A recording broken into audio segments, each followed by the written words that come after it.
नमस्कार साथियों, तो स्वागत है हमारे YouTube चैनल पर। आज हम देखेंगे जीके में देखेंगे हम इकोनॉमिक्स यानी कि अर्थशास्त्र, जो एसएससी जीडी में पूछा जाता है अर्थशास्त्र, उसमें हम क्वेश्चन देखेंगे। तो सबसे फर्स्ट क्वेश्चन है, भारत में निम्नलिखित में से किस पंचवर्षीय योजना के अंत में देश के 5 आईआईटी स्थापित किए गए। यानी कि भारत की निम्नलिखित में से किस पंचवर्षीय योजना के अंत में देश में 5 आईआईटी की स्थापना की गई। यानी कि आईआईटी की स्थापना किस में की गई, तो पहली, इसमें हो जाएगा पहली, यानी कि प्रथम पंचवर्षीय योजना। तो इसका आंसर क्या हो जाएगा, तो पहली। इसमें देखेंगे और हम प्रथम पंचवर्षीय योजना में क्या क्या हुआ था उसके बारे में जानेंगे। तो फर्स्ट में देखेंगे, हेरोल्ड डोमर मॉडल पर आधारित थी। प्रथम पंचवर्षीय किस पर आधारित थी, तो हेरोल्ड डोमर मॉडल पर। इससे हम याद रखेंगे कि प्रथम पंचवर्षीय योजना जो है किस पर आधारित है, तो हेरोल्ड डोमर मॉडल पर आधारित है। फिर आगे देखेंगे, कृषि को निम्न उच्च प्राथमिकता दी गई ताकि खाद्यान्न उत्पादन में देश आत्मनिर्भर बन सके। कृषि को किस लिए दिया गया प्राथमिकता, ताकि खाद्यान्न उत्पादन में देश आत्मनिर्भर बन सके। फिर आगे देखेंगे, हम अगला पॉइंट इसी से देखेंगे, अनेक सिंचाई परियोजनाएं जैसे भाखड़ा नांगल, हीराकुंड, ब्यास, दामोदर घाटी शुरू की गई। ये सभी को शुरू क्यों किया गया, ताकि सिंचाई के लिए सुविधा हो सके। और देखेंगे आगे, सामुदायिक विकास कार्यक्रम, यानी कि सामुदायिक विकास कार्यक्रम जो है 2 अक्टूबर 1952 की शुरुआत की गई। तो इसमें क्वेश्चन पूछेगा, सामुदायिक विकास कार्यक्रम कब शुरू किया गया, तो हो गया 2 अक्टूबर 1952 में शुरू की गई। इसे हम याद रखेंगे। नेक्स्ट क्वेश्चन देखेंगे, हरित क्रांति निम्नलिखित में से किस्म के आयात पर भारत की निर्भरता को कम करने में सहायक थी। यानी हरित क्रांति का बात जहाँ भी आ गया तो यहाँ मशीनरी, ये तो नहीं होगा, मशीनरी नहीं होगा। फिर देखेंगे नीचे, कपड़ा भी नहीं होगा, पेट्रोलियम भी नहीं होगा, जिसमें हो जाएगा अनाज। यानी हरित क्रांति का बात आ रहा है तो इसमें अनाज हो जाएगा। इसी में और क्वेश्चन देखेंगे हम हरित क्रांति से। तो हरित क्रांति के फलस्वरूप गेहूं एवं चावल के उत्पादन में तीव्र वृद्धि हुई और भारत खाद्यान्न उत्पादन के मामले में आत्मनिर्भर बन गया। भारत जो है आत्मनिर्भर कैसे बना खाद्यान्न उत्पादन के मामले में, तो चावल के उत्पादन में तीव्र और गेहूं में तीव्र वृद्धि किया गया। चावल और गेहूं के उत्पादन में वृद्धि किया गया, जिससे भारत जो है आत्मनिर्भर बना। फिर अगला पॉइंट देखेंगे, भारत में हरित क्रांति लाने का श्रेय एम.एस. स्वामीनाथन को है। इससे हम नाम को याद रखेंगे, नाम को बहुत ज़्यादा पूछता है। भारत में हरित क्रांति लाने का श्रेय किसे दिया गया है, तो एम.एस. स्वामीनाथन को। जबकि दुनिया में हरित क्रांति लाने का श्रेय अमेरिकी वैज्ञानिक नॉर्मन बोरलॉग को जाता है। इसे हम देखेंगे, भारत में हरित क्रांति लाने का श्रेय किसे है, तो एम.एस. स्वामीनाथन। याद रखेंगे, एम.एस. स्वामीनाथन। जबकि दुनिया का बात करेंगे तो हरित क्रांति लाने का श्रेय अमेरिकी वैज्ञानिक कौन है, तो नॉर्मन बोरलॉग को।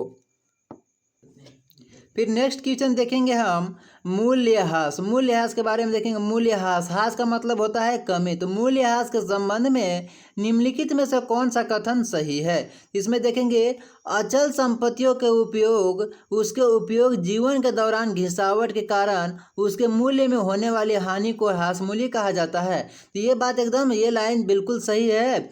अचल संपत्तियों के उसको उपयोगी, अचल संपत्ति जो है उसके उपयोगी जीवन के दौरान घिसावट के कारण उसके मूल्य में होने वाली हानि को ही मूल्यह्रास कहा जाता है। ह्रास का मतलब ही होता है हानि, यानी कि जो हानि हो रही उसी को मूल्यह्रास कहा जाता है। ये तो बिल्कुल सही है। अब देखेंगे नेक्स्ट सेकेंड ऑप्शन, मूल्यह्रास में अप्रत्याशित या अचानक विनाश को शामिल नहीं किया जा सकता। तो देखिए, मूल्यह्रास हुआ जो अचानक हुआ उसे तो शामिल नहीं कर सकते हैं, तो ये भी बिल्कुल सही है। तो ऑप्शन 1 और 2 किस ऑप्शन में सही है, तो केवल 1, ये तो गलत है। फिर देखेंगे सेकेंड में 1 और 2, तो ये बिल्कुल सही है। थर्ड में देखेंगे, न तो 1 और न ही 2, ये भी बिल्कुल गलत है क्योंकि दोनों सही है। फिर केवल 2, ये तो एक ही का बात हो रहा है, लेकिन यहाँ तो हो रहा है दोनों, तो हो जाएगा। आंसर भी दिया हुआ है 1 और 2 दोनों। इसमें कौन सा हो जाएगा, तो बी ऑप्शन बिल्कुल करेक्ट हो जाएगा। इसमें बी हो गया। इसमें देखिए दिया हुआ है मूल्यह्रास किसे कहते हैं, इसका परिभाषा भी लिखा हुआ है, हम लिख दिए हैं। देखिए वस्तुओं के सामान्य प्रयोग के कारण उनके मूल्यों में होने वाली गिरावट को मूल्यह्रास कहते हैं। तो किसे मूल्यह्रास कहेंगे, जो वस्तु है वस्तु के समान प्रयोग के लिए वो कारण उसके मूल्य में होने वाली गिरावट को क्या कहेंगे, तो मूल्यह्रास, यानी कि मूल्य में हानि होना। नेक्स्ट क्वेश्चन फिर देखेंगे 4 नंबर। सरकार को 4 नंबर में हम देखेंगे सरकार को सलाह देने के लिए नीति आयोग नामक एक खाली स्थान की स्थापना की। सलाह देने के लिए सरकार को कौन सा स्थापना किया गया नीति आयोग नाम से, तो देखेंगे सामाजिक विचारक समूह, ये नहीं, बिल्कुल गलत है। आगे धार्मिक विचारक समूह, ये भी गलत है। फिर नीचे 4 में देखेंगे नैतिक विचारक समूह, ये भी बिल्कुल गलत है। तो नीति विचारक समूह एकदम बिल्कुल सही होगा। तो सरकार को सलाह देने के लिए नीति आयोग नामक एक नीति विचारक समूह की स्थापना की गई थी। किसकी स्थापना की गई थी, तो नीति विचारक समूह की स्थापना की गई थी। इसमें नीति आयोग की तरफ से कुछ पॉइंट है जिसे हम लिख चुके हैं, आप लोग देख सकते हैं। 1 जनवरी 2015 यानी 1 जनवरी 2015 को नीति आयोग की स्थापना हुई। तो बहुत ज़्यादा क्वेश्चन पूछता है नीति आयोग की स्थापना कब हुई, तो नीति आयोग की स्थापना हो गया 1 जनवरी 2015, इसे एकदम बिल्कुल याद रखेंगे। नीति आयोग की स्थापना कब हुआ, 1 जनवरी 2015। इसने योजना आयोग को प्रतिस्थापित किया, यानी कि इसका ये नीति आयोग जो है इसे पहले दूसरा नाम था, लेकिन इसके बाद में 1 जनवरी 2015 को इसका नाम चेंज करके क्या किया गया, तो नीति आयोग। आगे देखेंगे नीति आयोग का पूर्ण स्वरूप, यानी कि नीति आयोग का फुल फॉर्म, पूर्ण स्वरूप क्या होता है, फुल फॉर्म, उसके बारे में जानेंगे। तो देखेंगे एन से हो गया नेशनल, नीति में हो गया एन, यानी कि एन से हो गया नेशनल। आई से हो गया इंस्टीट्यूशन फॉर ट्रांसफॉर्मिंग इंडिया, यानी कि नीति का फुल फॉर्म हो गया national institution for transforming India. ये भी बहुत ज़्यादा पूछता है, ये दोनों के एकदम बिल्कुल याद रखेंगे, हमेशा पूछने वाला क्वेश्चन है कि नीति आयोग का स्थापना कब हुआ, तो 1 जनवरी 2015 को, और नीति का फुल फॉर्म क्या हो गया, तो national institution for transforming India. अब आगे देखेंगे भारत के प्रधानमंत्री नीति आयोग के पदेन अध्यक्ष होते हैं। ये भी बिल्कुल, ये पूरा को पूरा याद करना एकदम कंपलसरी है कि नीति आयोग की स्थापना, हम फिर से एक बार रिवीजन करवा दे रहे हैं। नीति आयोग की स्थापना कब हुआ, तो 1 जनवरी 2015 को। नीति का फुल फॉर्म होता है national institution for transforming India.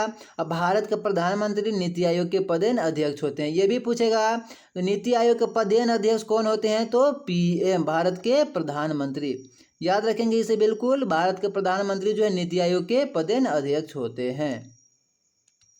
Next question फिर देखेंगे 5 नंबर क्वेश्चन देखेंगे, निम्नलिखित में से कौन सा भारतीय रिजर्व बैंक का कार्य है। का या के एक ही चीज हो गया, निम्नलिखित में से कौन सा भारतीय रिजर्व बैंक के कार्य है, तो मुद्रा जारी करना, यानी कि भारतीय रिजर्व बैंक, यानी कि RBI, reserve bank of India English में हो गया, इसे हिंदी में बोलेंगे भारतीय रिजर्व बैंक। तो हम देखेंगे मुद्रा जारी करना, तो मुद्रा जारी करना RBI का काम है, यानी कि भारतीय रिजर्व बैंक का काम है, ये तो बिल्कुल सही है। दूसरा हो गया आखिरी कर्जदाता, यानी कि जो जिसमें बैंक से कर्ज लेने के बाद अगर बैंक असहमत है कि हम बैंक अगर कर्ज नहीं दे सकता है, तो उसमें लास्ट ऑप्शन यही होता है, आखिरी ऑप्शन होता है कि आखिरी बैंक जो है RBI कर्ज देगा। तो इसमें बिल्कुल ये भी सही है। तो ऑप्शन में देखेंगे केवल 1, ये बिल्कुल गलत है, क्योंकि ऑप्शन तो दोनों सही है। केवल 2, ये भी बिल्कुल गलत है। थर्ड में है 1 और 2 दोनों, ये बिल्कुल सही है।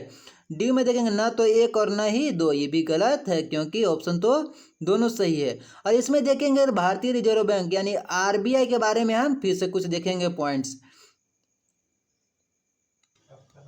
देश का केंद्रीय बैंक होने के नाते RBI के कुछ महत्वपूर्ण कार्य निम्नलिखित है, यानी RBI जो है देश का बैंक है, केंद्रीय बैंक है, यानी कि सेंट्रल बैंक है। तो RBI जो है सो सेंट्रल बैंक है, क्या है, तो सेंट्रल बैंक, हम जानेंगे RBI सेंट्रल बैंक है। तो इसको सेंट्रल बैंक है, तो इसका कुछ महत्वपूर्ण कार्य है, जो कार्य को हम नीचे लिख दिए हैं।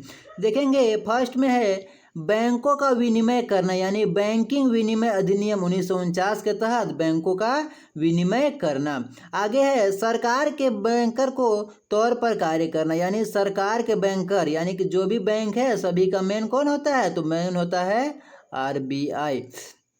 आगे देखेंगे बैंकों के बैंकर के तौर पर काम करना। जो भी तुरंत बताएं कि बैंकों का बैंक किसे कहा जाता है, तो आरबीआई। जितना भी बैंक है सभी का बैंक में यानी मेन कहाँ हो गया, तो हो गया आरबीआई, यानी कि रिजर्व बैंक ऑफ इंडिया हो गया।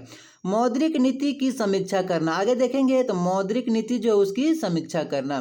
फिर आगे है मुद्रा जारी करना। अभी तुरंत हम यहाँ बताएं फर्स्ट ऑप्शन में था मुद्रा जारी करना किसका काम है, तो आरबीआई का काम है। तो सेम आ गया यहाँ मुद्रा जारी करना, ये भी है बिल्कुल सही। विदेशी मुद्रा भंडार का प्रबंधन करना, यानी कि विदेशों से जो मुद्रा आता होता है उसे भंडार, उसका भंडार का प्रबंधन कौन करता है, तो करता है आरबीआई, यानी कि रिजर्व बैंक ऑफ इंडिया, यानी कि भारतीय रिजर्व बैंक। कंफ्यूज नहीं होंगे, आरबीआई ये हो गया, इसी का फुल फॉर्म होता है रिजर्व बैंक ऑफ इंडिया, और इसी का हिंदी होता है रिजर्व बैंक ऑफ इंडिया, यानी कि भारतीय रिजर्व बैंक। तीनों एक ही नाम है, RBI, reserve bank of India और भारतीय रिजर्व बैंक, ये तीनों एक ही है, इसमें कंफ्यूज नहीं होना है। आगे देखेंगे मुद्रा बाजार का वियमन करना, यानी कि मुद्रा का बाजार जो उसमें वियमन करना, ये किसका काम है, तो आरबीआई का काम है। इसी तरह से मेरा वीडियो अब इसमें लास्ट होता है। आप लोग को मुझे आशा है कि आप लोग को पूरा समझ में आ गया होगा। इसी तरह से क्लास रेगुलर चलेगा, आप लोग बस जुड़े, चैनल को सब्सक्राइब कर ले और उस बगल में बेल आइकन को दबा ले, जिससे आपको नोटिफिकेशन मिल जाएगा कि मेरा क्लास स्टार्ट हो रहा है। और आप लोग को क्लास अभी करना है जिससे पूरा आप लोग को समझ में आएगा।